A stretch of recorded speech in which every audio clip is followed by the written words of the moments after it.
नमस्कार दोस्तों। बिहार चुनाव जैसे जैसे नजदीक आ रहा है, एनडीए गठबंधन में लगातार महासंग्राम जारी है। और यह किसी और को लेकर के नहीं, यह सिर्फ सीटों को लेकर के। अभी इनका सीट जो विवाद है वह थमने का नाम नहीं ले रहा है। अब तो चुनाव ऐसा हो गया है कि मोदी बनाम नीतीश, यानी नीतीश बनाम चिराग पासवान। अभी तक था कि चिराग पासवान और नीतीश कुमार और मांझी एक साथ थे, लेकिन अब जो है तेजस्वी बनाम नीतीश नहीं रह गया है। अब चिराग पासवान बनाम नीतीश कुमार हो गया है, क्योंकि नीतीश कुमार और जीतन राम मांझी एक तरफ हो गए हैं और चिराग पासवान एक तरफ हो गए हैं। यानी चिराग पासवान और एनडीए एक तरफ है और नीतीश कुमार, जीतन राम मांझी और उनके सहयोगी दल एक तरफ है। मतलब अपने में ही लड़ रहे हैं। और इधर अभी तक क्या हो रहा था कि चिराग पासवान एक साथ थे, लेकिन सबसे बड़ी बात है कि 2020 के जो चुनाव था उसमें जो है चिराग पासवान के पास 2 विधायक थे, उन्हें 29 सीट दी गई है। और जीतन राम मांझी के पास 4 विधायक थे तो उन्हें 6 सीट दी गई है। इसी को लेकर के मतभेद लगातार जारी है। नीतीश के समर्थन जो है वह चिराग पासवान को एकदम देखना, फूटी आंख से भी देखना नहीं चाहते हैं। ये हाल हो गई है। और जो एनडीए की हालत है वह बद से बदतर होती चली जा रही है, क्योंकि लगातार अगर चुनाव सर पर आ गया है और यही मतभेद जारी रहा तो लगता है मोदी को आना ही पड़ेगा। बिहार मोदी को आना ही पड़ेगा।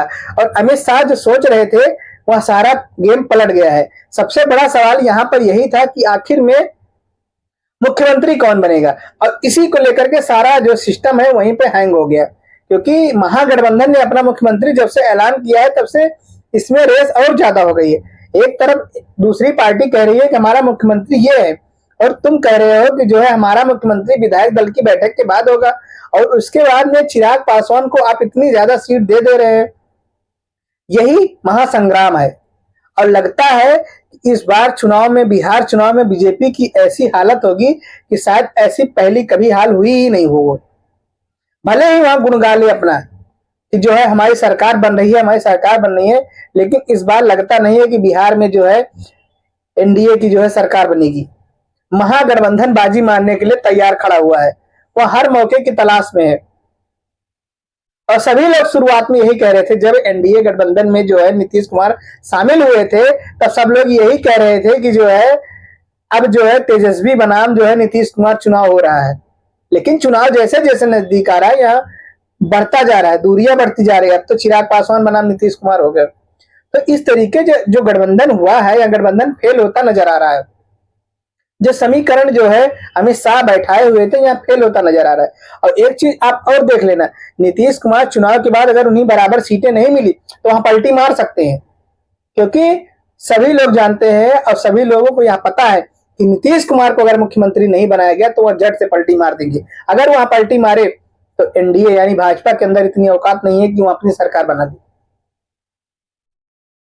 तो जिस तरीके से नीतीश कुमार खुल के सामने आ रहे हैं, जो शब्द नीतीश कुमार बोल रहे हैं जीतन राम मांझी वही शब्द बोल रहे हैं। क्योंकि जीतन राम मांझी, उन्हें पता है कि एक बार अगर मैं मुख्यमंत्री बना हूं तो नीतीश कुमार की वजह से मैं मुख्यमंत्री बना हूं।